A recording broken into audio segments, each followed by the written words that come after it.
Middle east के war zone से आ रही है। बेरूत में इजरायली सेना ने मचाई है तबाही। हिजबुल्लाह के ठिकानों पर ताबड़तोड़ बमबारी।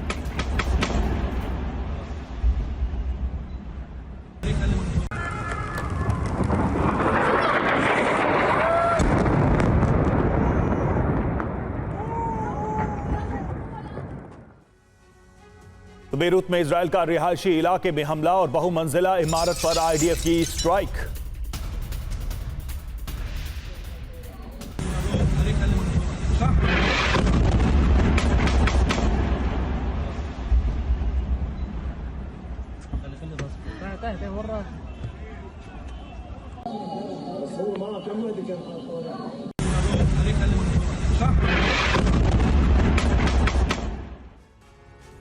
वहीं नहारिया हमले का इजरायल ने लिया बदला। हिजबुल्लाह के लॉन्चर को किया तबाह।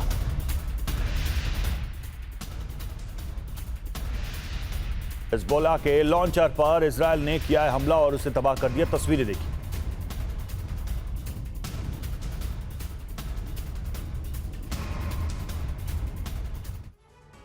गाजा में इजरायली सेना की भीषण स्ट्राइक हमास के ठिकानों को तबाह किया है। गाजा में भी इजरायल की तरफ से हमले हुए हैं और हमास के ठिकानों को निशाना बनाया गया है।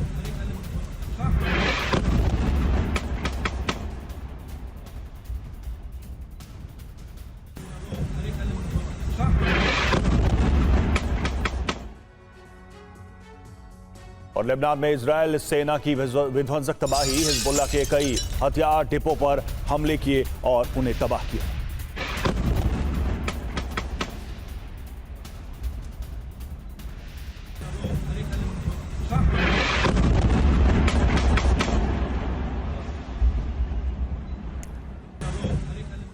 ब्रिटिश और अमेरिकी मिसाइलों से रूस में तबाही का ग्राफ बढ़ रहा है और इसी के साथ दुनिया पर एटमी युद्ध का ग्रहण भी लग रहा है। यूक्रेन ने अमेरिका और ब्रिटेन की मिसाइलों से रूस पर तीसरी बार प्रहार किया है। पुतिन के हाइपरसोनिक इंतकाम के बाद न तो अमेरिका ने अपने फैसले से यू टर्न लिया, न ही यूक्रेन डरा। इसलिए माना जा रहा है कि अब पुतिन का प्रतिशोध और घातक होने वाला है। सिर्फ यूक्रेन ही नहीं बल्कि रूसी हमले का दायरा अब ब्रिटेन तक पहुंच सकता है। रूस यूक्रेन युद्ध का भविष्य कैसा होने वाला है, इसका संकेत अमेरिका ने दे दिया है। रूस की जमीन पर होने वाला हर धमाका अब पूरी दुनिया को डरा रहा है।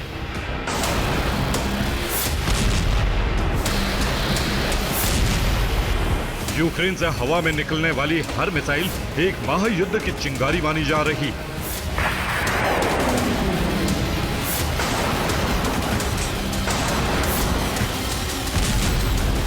क्योंकि यूक्रेन जितनी मिसाइलें दागेगा, रूस को जितना बड़ा नुकसान होगा, पुतिन का इंतकाम उतना ही बड़ा रहने वाला है।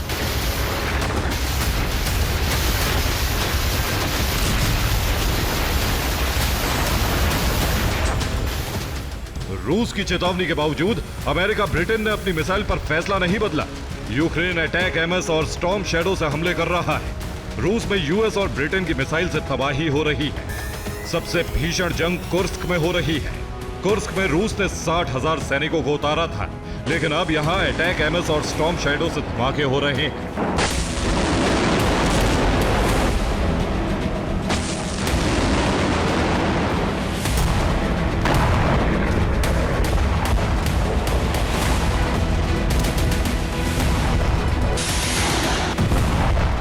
यूक्रेनी सेना बिना कुर्स्क में घुसे ही कहर बरपा रही है।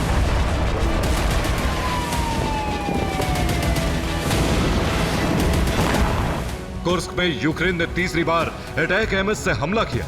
रूस ने यूक्रेन से आई 7 अटैक एमएस को गिराने का दावा किया है। कुर्स्क में एक अटैक एमएस से तबाही का दावा किया जा रहा है, जिसे एयर डिफेंस रोक नहीं सकी। रूस अटैक एमएस और स्टॉर्म शैडो से हमले का बदला कैसे लेगा, ये कुछ दिन पहले ही दुनिया देख चुकी है।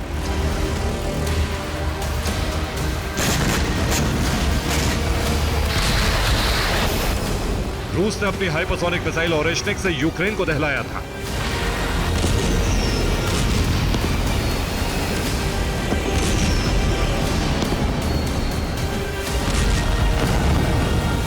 अब पुतिन का क्रोध 7वें आसमान पर है। इसकी पहली वजह है यूक्रेन का नया प्लान।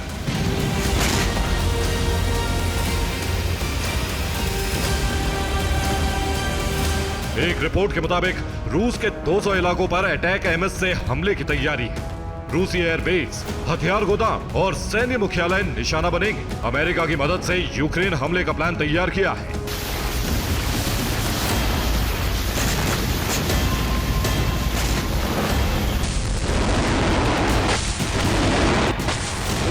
हमले की प्लानिंग अटैक एमएस की रेंज के आधार पर तय की गई है।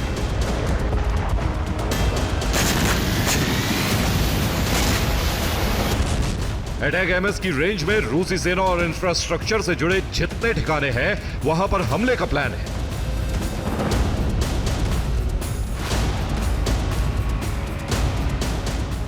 एक रिपोर्ट के मुताबिक रूस के रोस्तोव पर भीषण हमला हो सकता है।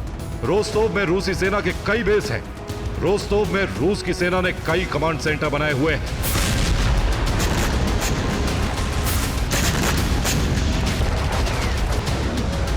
जाहिर है पुतिन इस प्लान को नाकाम करने के लिए बारूदी सुनामी ला सकते हैं। लेकिन सवाल यह है कि क्या रूस का हमला अब यूक्रेन की सीमा तक ही सीमित रहेगा?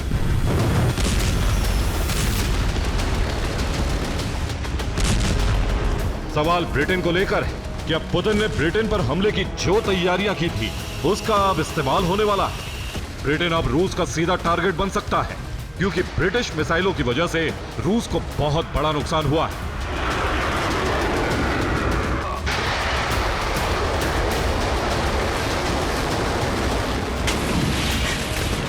आपको पुतिन के क्रोध की दूसरी वजह और ब्रिटेन पर हमले की आशंका क्यों बढ़ गई है, ये बताते हैं।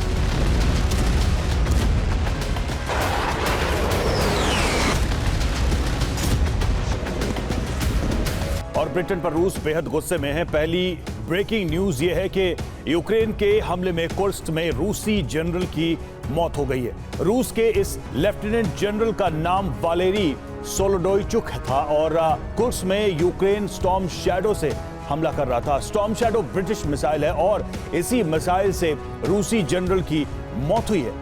दूसरी ब्रेकिंग न्यूज यह है कि कुर्स्क में यूक्रेनी हमले की वजह से नॉर्थ कोरिया के सैनिकों की भी मौत हुई है। कुर्स्क में 500 नॉर्थ कोरियाई सैनिकों की मौत हुई है। सैनिकों के साथ किम जोंग के एक जनरल की भी मौत हुई है। यह हमला भी ब्रिटिश स्टॉर्म शैडो से किया गया। यूक्रेन ने कुल 12 मिसाइलों से हमला किया। तीसरी ब्रेकिंग न्यूज यह है कि कुर्स्क में ब्रिटिश सैनिक गिरफ्तार किया गया है। यह गिरफ्तारी कुर्स्क में ब्रिटिश सेना की मौजूदगी का सबूत है। पुतिन समझ चुके हैं कि रूस के कुर्स्क में ब्रिटेन ने अपने सैनिकों को भेजा है, यानी रूस की सेना ब्रिटिश सैनिक सीधा प्रहार कर रहे हैं। और एक और ब्रेकिंग न्यूज यह है कि कुर्स्क में ही एक रूसी महिला सैनिक को पकड़ा गया है। यह महिला डॉक्टर डेथ के नाम से मशहूर थी। रूसी महिला सैनिक ने अब तक कई यूक्रेनी सैनिकों को टॉर्चर किया है। कुर्स्क में अब यूक्रेनी सेना ने इसे पकड़ लिया है और पुतिन के क्रोध को और भड़का दिया है। रूस अपने S-400 एयर डिफेंस को सबसे ताकतवर बताता है।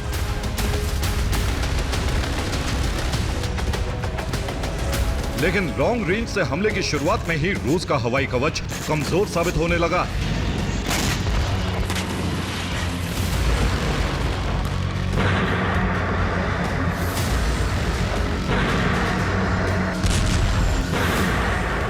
इतना ही नहीं, यूक्रेन ने रूस के S-400 को नष्ट करना भी शुरू कर दिया है।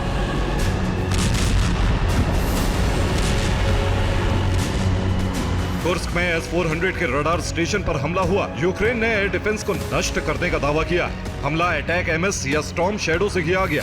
रूस पर हो रहे ये हमले दुनिया को किस ओर ले जा रहे हैं, इसका संकेत अमेरिका की तैयारियों से मिल रहा है।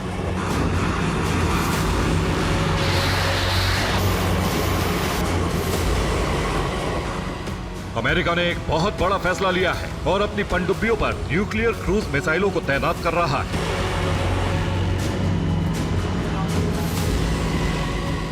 पिछले 30 साल से अमेरिका ने ऐसा नहीं किया था। अमेरिकी नेवी ने एटमी वॉरहेड वाली मिसाइल की तैनाती शुरू कर दी है। सबमरीन में 2500 किलोमीटर रेंज वाली टॉम हॉक मिसाइलें तैनात होंगी।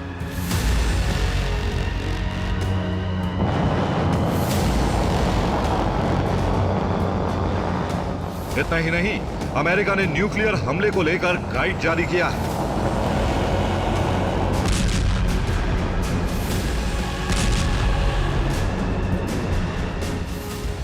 गाइड में न्यूक्लियर हमले के दौरान खुद को बचाने के उपाय हैं। अमेरिका खुद को पहला टारगेट मान रहा है, तो वहीं यूरोप में भी महायुद्ध की तैयारी शुरू हो चुकी है।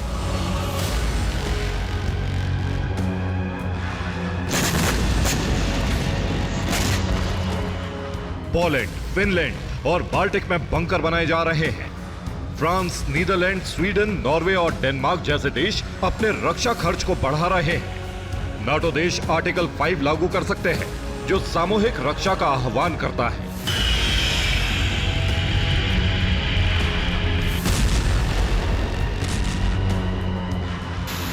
रूस भी नाटो देशों से निपटने की तैयारी यूक्रेन युद्ध के बाद से ही कर रहा है।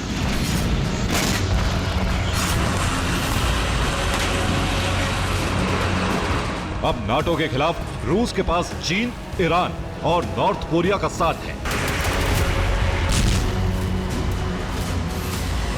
ईरान और नॉर्थ कोरिया हथियार और सेना से अब रूस की खुलकर मदद कर रहे हैं।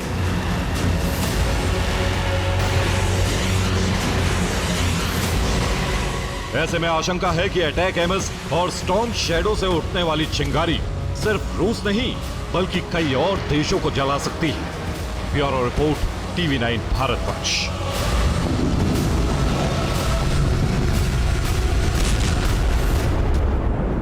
और रूस के एक कुर्स्क में एयरबेस पर हमला हुआ है। कुर्स्क के वोस्टोक एयरबेस पर धमाके हुए। अटैक एमएस मिसाइल से एयरबेस पर टारगेट किया गया।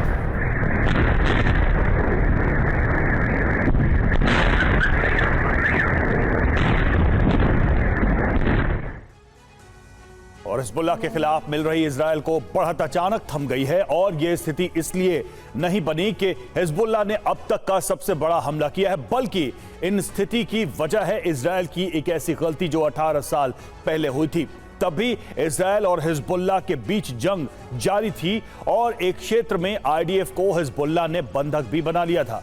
हालांकि वो जंग तो खत्म हो गई, लेकिन उसी जंग ने हिजबुल्लाह और ईरान को एक ताकत दे दी, जिसका इस्तेमाल इजराइल के अंदर किए गए हमले में हुआ। क्या है वो ताकत, देखिए इस एक्सक्लूसिव रिपोर्ट में। हमास के खिलाफ जंग में बढ़त बनाकर इजरायली सेना हिजबुल्लाह के खात्मे के लिए लेबनान की तरफ बढ़ी।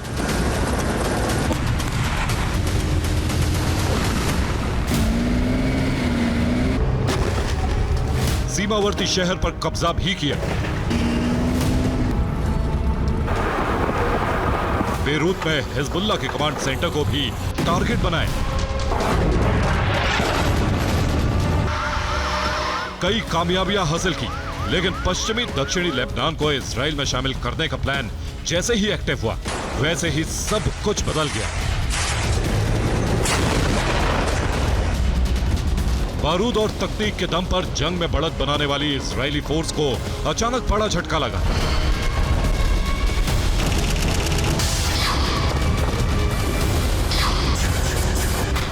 नवंबर 2024 हिजबुल्लाह ने अचानक इजराइल के मुख्य शहरों को टारगेट बनाकर सैकड़ों रॉकेट्स और मिसाइलें दागे,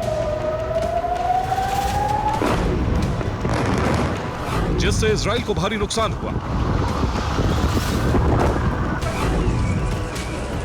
इस नुकसान का अनुमान लगा पाना हालांकि आसान नहीं, क्योंकि हिजबुल्लाह के टारगेट इजरायली सैन्य बेस के साथ साथ रिहायशी इलाके थे।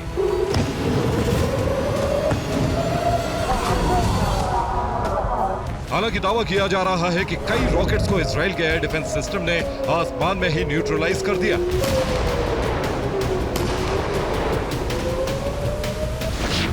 लेकिन दूसरी तरफ जो मिसाइल्स दागी गई, उसे रोक पाने में इजरायली एयर डिफेंस सिस्टम नाकाम हो गया।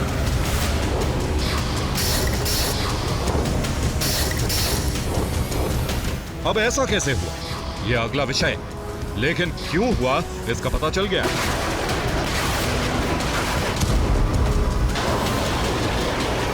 लेकिन इसे जानने से पहले इजराइल को हुए नुकसान को तस्वीरों से समझ लीजिए।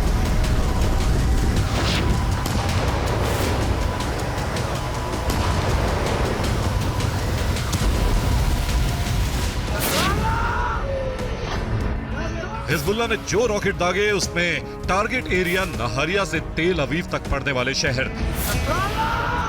थे। जिनमें बड़ा नुकसान बुस्तान हा-गैलिल में हुआ, जहां किल्लोट यूनिट 8200 का बेस ध्वस्त हो गया।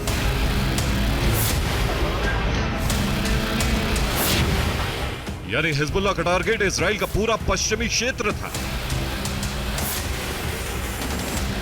जिनमें तुल करम का शरणार्थी शिविर भी शामिल है, जहां भारी नुकसान हुआ है। वहीं वादी तन्नौरिन में चलती गाड़ियों पर ये रॉकेट गिरे, जिससे भारी नुकसान हुआ है। और सिर्फ यही नहीं, हिजबुल्लाह ने हमलों के लिए घातक मिसाइल का भी इस्तेमाल किया है।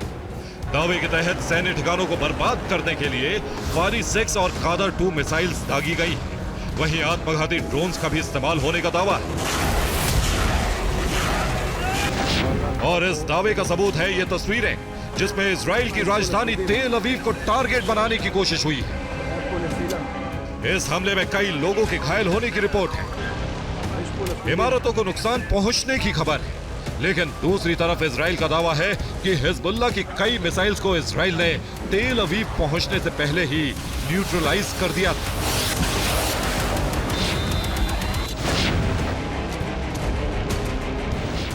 अब बारी है उस प्रश्न के जवाब की जो सभी के जहन में है कि आखिर यह हमला क्यों हुआ।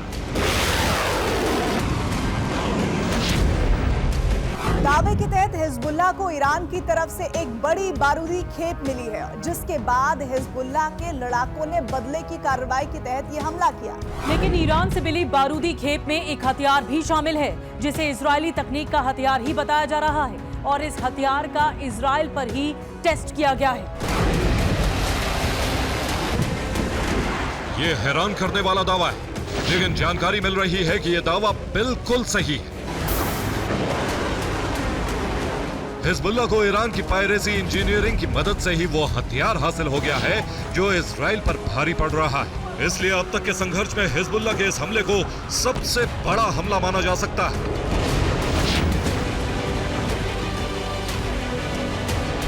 लेकिन यह हथियार है क्या? इजरायली तकनीक ईरान को मिली कैसे, और इस हथियार का निर्माण कहां हुआ? इन सभी प्रश्नों के उत्तर आपको सबसे पहले हम बताते हैं।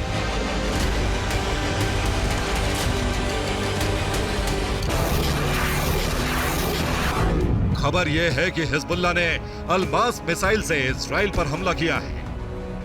डेक्कन हेराल्ड की रिपोर्ट के अनुसार इन मिसाइल्स का निर्माण लेबनान में ही हुआ है, और इसे डेवलप करने में ईरान के मिसाइल वैज्ञानिकों की भूमिका है। लेकिन ये मिसाइल को लेकर इजराइल की तकनीक का जिक्र क्यों हो रहा है? और अगर ये इजराइल की तकनीक है तो फिर ईरान के हाथ कैसे लगी? इन सभी प्रश्नों का उत्तर भी हम आपको बताएंगे। लेकिन इसके पहले इस हथियार की मदद से हिजबुल्लाह कितना नुकसान पहुंचा सकता है, इसे समझने के लिए 24 नवंबर की रात हुए हमले को विस्तार से जान लीजिए।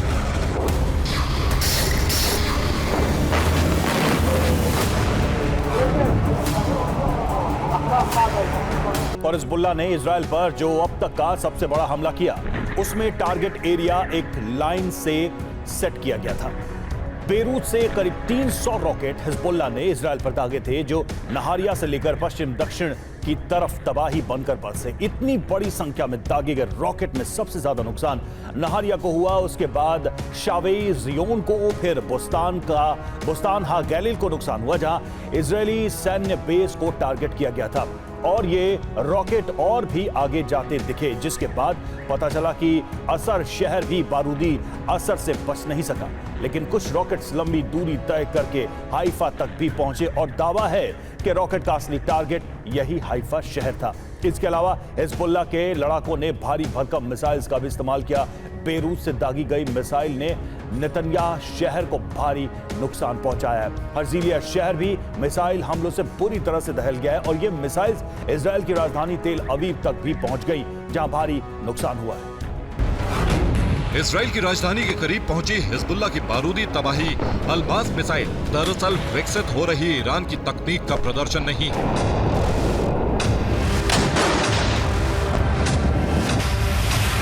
बल्कि ये इजराइल की एक चूक का सबसे बड़ा खामियाजा है, जिसकी आशंका इजराइल को हिजबुल्लाह के खिलाफ छेड़ी गई जंग के पहले दिन से होनी चाहिए थी।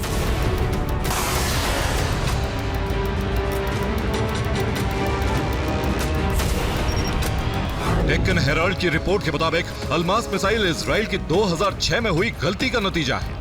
तब इजराइल और हिजबुल्लाह के बीच युद्ध हुआ था। इस जंग में हिजबुल्लाह के लड़ाकों ने इजरायली सेना को बंदी बना लिया था और इस कार्रवाई के दौरान हिजबुल्लाह को इजराइल के हथियार भी मिल गए। तब जंग तो रुक गई, लेकिन इजराइल के हथियारों में ईरान ने दिलचस्पी दिखाई और ईरान ने हथियार विशेषज्ञों की टीम लेबनान भेजकर जांच कराई, जिसमें स्पाइक एंटी टैंक मिसाइल की रिवर्स इंजीनियरिंग शुरू की गई और यही स्पाइक एंटी टैंक मिसाइल अब अल्मास मिसाइल बन गई है।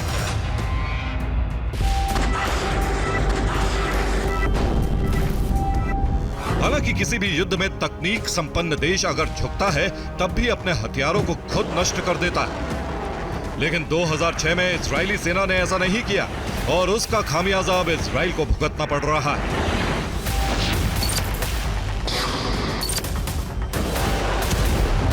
यानी ईरान ने इजराइल के घातक हथियार के प्रॉक्सी को लेबनान में बनाकर हिजबुल्लाह को ही सौंप दिया।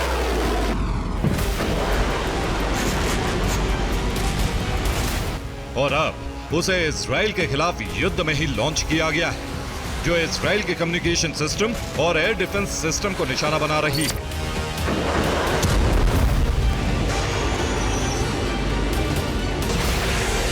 लेकिन सवाल यह है कि अल्मास अगर इजराइल की ही तकनीक है तो फिर इजराइल उसका तोड़ तलाशने की बजाय इसे चुनौती क्यों मान रहा है? इस प्रश्न का जवाब मिसाइल की खासियत है।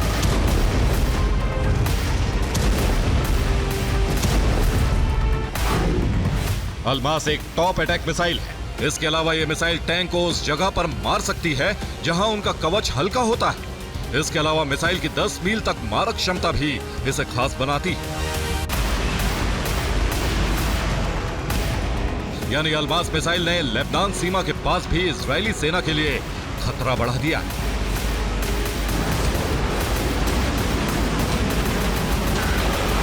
अल्मास मिसाइल के 3 संस्करण हैं जो सबको पता है और ये सभी अपने पहले वाले संस्करण से अपग्रेड करके ही बनाए गए हैं, जिनमें 2 तरह के वॉरहेड हो सकते हैं। इस मिसाइल की खासियत इसके वॉरहेड भी हैं, जिनमें से 1-2 चरण में विस्फोट किया जा सकता है ताकि कवच भेदना आसान हो जाए। तो वहीं दूसरा फ्यूल एयर बम है जो धमाका करता है। इसका सीधा मतलब है कि हिजबुल्लाह ने अब तक के सबसे बड़े अटैक में न सिर्फ इजराइल को हैरान किया है, बल्कि दक्षिणी लेबनान पर कब्जे के मिशन को लेकर परेशान भी कर दिया है। कहने का मतलब यह है कि इजराइल के पास सिर्फ 3 वर्जन है, लेकिन ईरान की मदद से हिजबुल्लाह के पास अल्मास मिसाइल का 4था वर्जन आ चुका है। Bureau report, TV9 Bharatvarsh. Ukraine के खार्किव में बड़ा हमला हुआ। रूसी हमले में 15 यूक्रेनी सैनिक जख्मी हुए। राज्य इलाकों पर ड्रोन से प्रहार किया गया है रूस की तरफ से।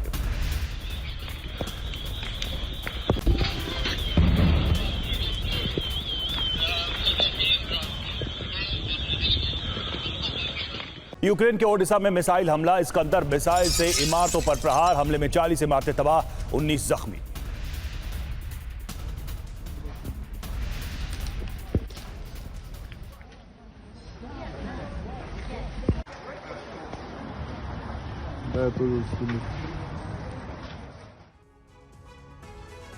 और हिज़्ब की पूरी लीडरशिप खत्म होने के बाद भी अगर हिजबुल्लाह अब भी इजराइल को दहलाने में कामयाब हो रहा है तो इसकी वजह है ईरान। ईरान की शक्ति से ही हिजबुल्लाह सब कुछ गंवाने के बाद भी बलवान बना हुआ है और अब ईरान को यह लग रहा है कि इजराइल पर हमले का सही वक्त आ चुका है, क्योंकि अमेरिका में यह सत्ता परिवर्तन का समय है। इसलिए ईरान ने ऑपरेशन ट्रू प्रॉमिस 3 को अंतिम रूप देना शुरू कर दिया और इस बार ईरान जल थल नभ से एक साथ इजराइल पर वज्रपात करने की तैयारी है। 1 अक्टूबर को ईरान ने इजराइल को सबसे बड़ा जख्म दिया था। खामनेई की सेना ने उस रात इजराइल पर ऐसी कयामत ढाई जिसे बेंजामिन कभी भूल नहीं सकते। लेकिन अब ईरान इससे भी बड़ा जख्म इजराइल को देने के लिए तैयार है। खामनेई ने इजराइल से आखिरी इंतकाम की तैयारी शुरू कर दी है। कभी भी ऑपरेशन ट्रू प्रॉमिस 3 शुरू हो सकता है, जो इजराइल में अब तक के सबसे बड़े हमले की चेन होगा। ईरान की तैयारी क्या है और उसके हमले का पैटर्न क्या होगा, वो आपको बताएंगे।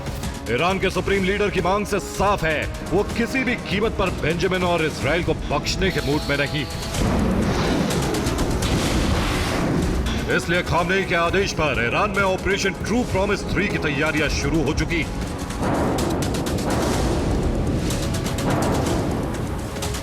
जिसकी पुष्टि उनके करीबी और सबसे वरिष्ठ सलाहकार अली लारीजानी के बयान से होती है। उन्होंने एक इंटरव्यू के दौरान ऑपरेशन ट्रू प्रॉमिस 3 पर कहा, यह हमारे लिए सबसे महत्वपूर्ण मुद्दा है। संबंधित अधिकारी इस पर विचार कर रहे हैं ताकि इजराइल के खिलाफ हमले को सफल बनाया जा सके। वो दुश्मन तक पहुंचने के अलग अलग तरीकों पर विचार कर रहे हैं।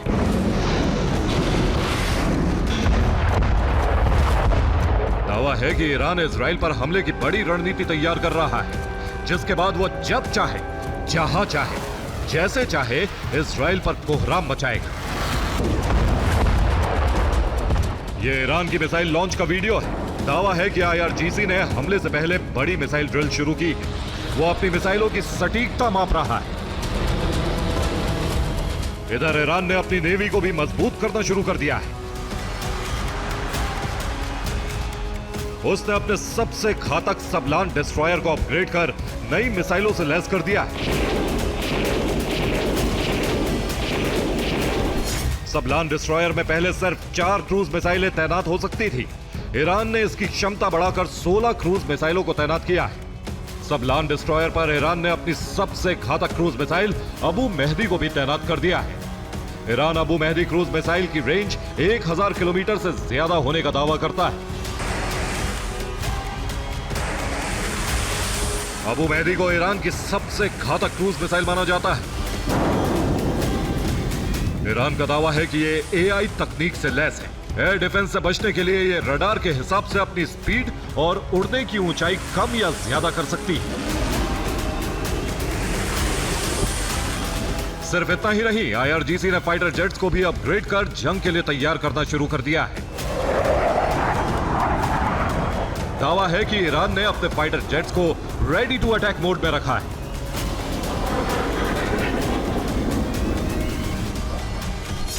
इधर रूस से Su-35 फाइटर जेट की पहली खेप भी ईरान पहुंच चुकी।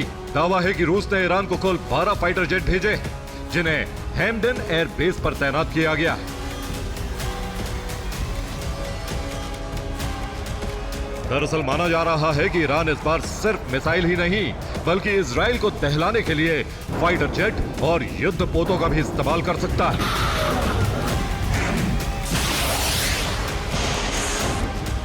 सवाल है कि ऑपरेशन ट्रू प्रॉमिस में ईरान के हमलों का संभावित पैटर्न क्या होने वाला है, वो भी आपको बताते हैं।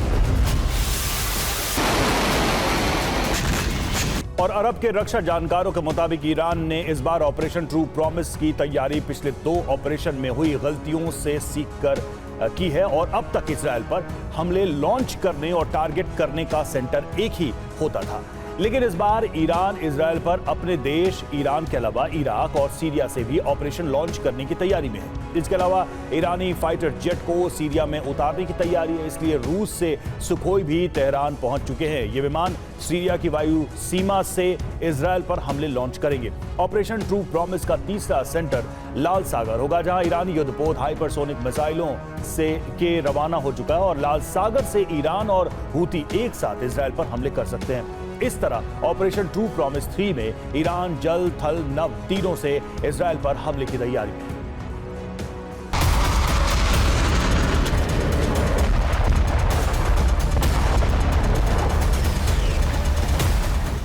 दरअसल माना जा रहा है कि खामनेई 2025 शुरू होने से पहले ही इजराइल को दहलाना चाहते हैं, जिसकी वजह डोनाल्ड ट्रंप की ताजपोशी को माना जा रहा है।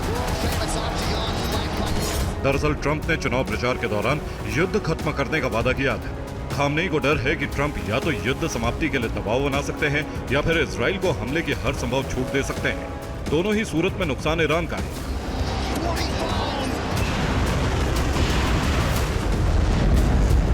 ऐसे में ट्रंप की ताजपोशी से पहले वो इजराइल के खिलाफ ऑपरेशन ट्रू प्रॉमिस 3 के लिए IRGC को हरी झंडी दे सकते हैं। ईरान के जल्द हमले की एक वजह हिजबुल्ला और इजराइल के बीच सीज फायर की उम्मीद भी है। दरअसल अमेरिका ने हिजबुल्ला इजराइल के बीच समझौते के लिए पूरी ताकत झोंक दी है, जिसके नतीजे भी दिखने लगे हैं। युद्ध विराम के लिए दोनों के सामने 3 शर्तें रखी गई हैं। शर्त नंबर 1, दक्षिणी लेबनान से इजराइल की वापसी। शर्त नंबर 2, लितानी नदी के उत्तर से हिजबुल्ला अपने ठिकाने हटाएगा। शर्त नंबर 3, विवादित सीमा क्षेत्र पर इजराइल लेबनान की वार्ता।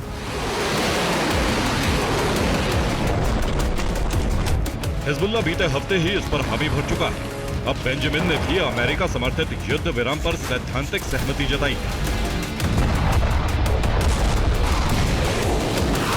दावा है कि वो अपनी टीम से बात कर रहे हैं। साथ ही इस बात पर भी चर्चा जारी है कि इसे इजरायली जनता के सामने कैसे पेश किया जाए। दरअसल बीते हफ्ते अमेरिका के विशेष दूत अमोस होचस्टीन लेबनान और इजराइल के दौरे पर थे, जहां उन्होंने ये साफ कर दिया है कि युद्ध विराम के लिए यह आखिरी मौका है।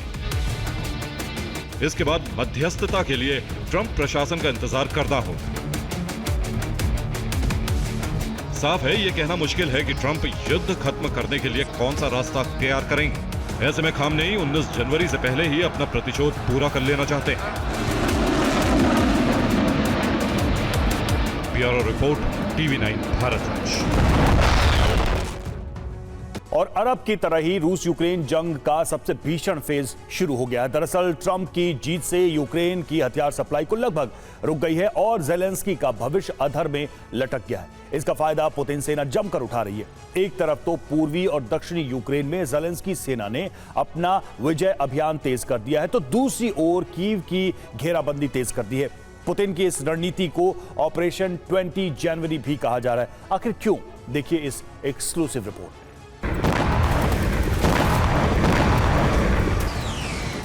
यूक्रेन की धरती रूसी शोलों से धधक रही है और रूस के बारूद में वॉर ग्राउंड से लेकर रिहायशी इलाके तक जल रही है।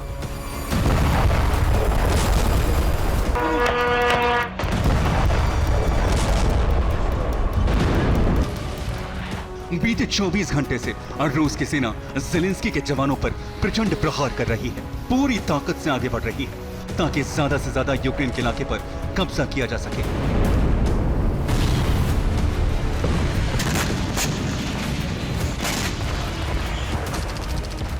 अपने लक्ष्य की प्राप्ति के लिए पुतिन ने जंग की रणनीति भी बदल दी है। पुतिन अब यूक्रेन को झुकाने के लिए ड्रोन आक्रमण का सहारा ले रही है। बीते 24 घंटे में रूस ने यूक्रेन पर 73 ड्रोन अटैक किए। यूक्रेन का दावा है कि उसने 50 ड्रोन मार गिराए, यानी 23 ड्रोन हमले में सफल रहे। और रूस ने सुमी, पोल्टावा, चरकासी और कीव पर हमले किए और रूस ने करीब 16 ड्रोन कीव पर दागे। ये बीती रात की तस्वीर है जब रूस ने कीव पर ड्रोन से प्रहार किया। दावा है कि यूक्रेन ने रूस के सभी ड्रोन हमले नाकाम कर दिए। हालांकि ड्रोन के पलबे से कई इमारतों को नुकसान पहुंचा है।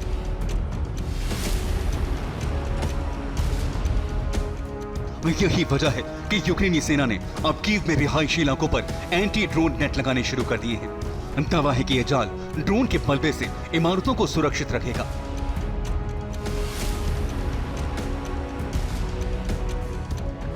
यूक्रेन को आशंका है कि बहुत जल्द रूस कीव की घेराबंदी शुरू कर सकता है, जिसके लिए वो ड्रोन हमलों का सहारा लेगा।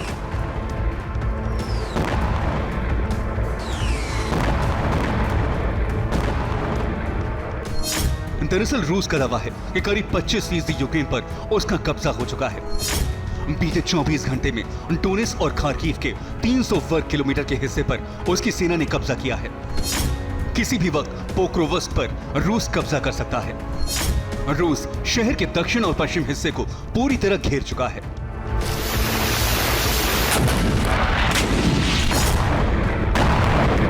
पुतिन की सेना के इस आक्रामक रुख की वजह है डोनाल्ड ट्रंप की ताजपोशी, जो जनवरी में होनी है। आशंका है कि ट्रंप रूस यूक्रेन समझौते के लिए पूरी ताकत झोंक सकते हैं। यही वजह है कि रूस अब ज्यादा से ज्यादा इलाके पर कब्जा करना चाहता है ताकि बातचीत के टेबल पर रूस को ज्यादा से ज्यादा फायदा हो सके।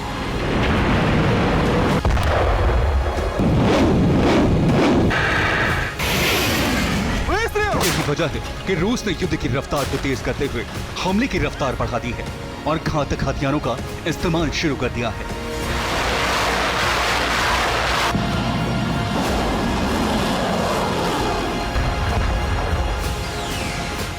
शासिक में रूस ने बड़ा एयर अटैक किया। यहां मौजूद यूक्रेन की मिलिट्री बेस पर Su-25 फाइटर जेट से भीषण बमबारी की। क्रामातोर्स्क में भी रूस ने बड़ा प्रहार किया। यहां फ्रंट लाइन पर मौजूद यूक्रेनी टुकड़ियों को तबाह करने के लिए पुतिन की सेना ने इस्कंदर मिसाइल दागी, जिसके बाद जबरदस्त विस्फोट देखे गए। ज़ेपोरिजिया में भी रूस ने यूक्रेन के सैनिकों पर ग्रैंड एमिलारस से हमला किया। दावा है कि इस हमले में यूक्रेन के 18 सैनिकों की मौत हो गई। वहीं यूक्रेन की फ्रंट लाइन को जबरदस्त नुकसान पहुंचा है।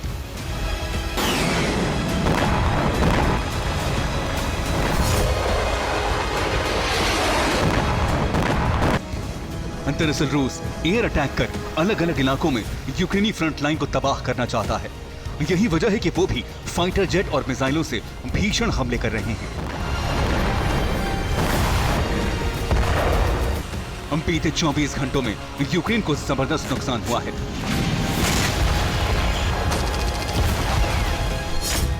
बीते 24 घंटों में यूक्रेन के 1545 सैनिकों की मौत हो चुकी है। 18 होइत्जर तोप को तबाह कर दिया गया है। करीब 12 टैंक नष्ट कर दिए गए हैं। 16 आर्मर्ड व्हीकल्स रूसी हमले में नष्ट हो चुके हैं।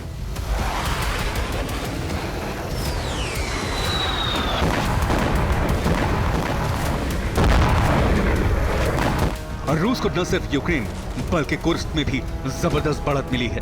दावा है कि रूस कुर्स्क की करीब 40% जमीन यूक्रेन से आजाद करवा चुका है।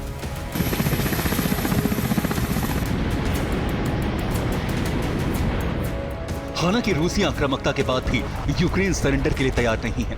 ज़ेलेंस्की के जवानों ने भी रूस के खिलाफ ड्रोन युद्ध शुरू कर दिया है।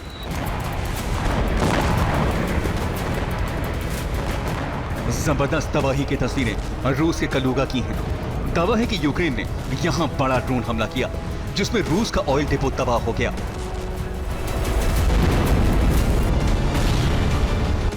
ऑयल डिपो से उठता कई फीट ऊंचा आग और धुएं का गुबार कई किलोमीटर दूर से देखा जा सकता है। दावा है कि यूक्रेन ने रूस पर एक रात में 50 ड्रोन हमले किए, जिसमें से 17 ड्रोन हमले कामयाब रहे। यूक्रेन के ड्रोन हमलों का टारगेट कलुगा, कुर्स्क, ब्रियांस्क और बेलगोरोद में था। दरअसल यूक्रेन के इन हमलों को कुर्स्क से जोड़कर देखा जा रहा है, जहां रूस तेजी से यूक्रेनी सेना को खदेड़ रहा है।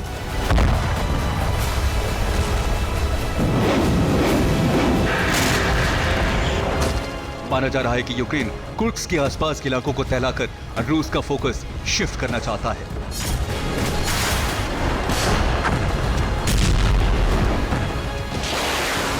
हालांकि यूक्रेन के इस चाल को मात देने के लिए पुतिन ने यहां और उत्तर कोरियाई सैनिकों को तैनात कर दिया है।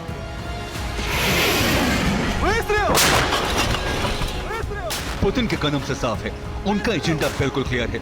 वो हर हाल में ट्रंप की ताजपोशी से पहले कुर्स्क को खाली करवाना चाहते हैं और उनकी कोशिश यूक्रेन की ज्यादा से ज्यादा जमीन पर कब्जा करने की है, फिर चाहे उन्हें उसके लिए पूरी यूक्रेन को ही राख क्यों न बनाना पड़े। Bureau report, TV9 Bharatvarsh.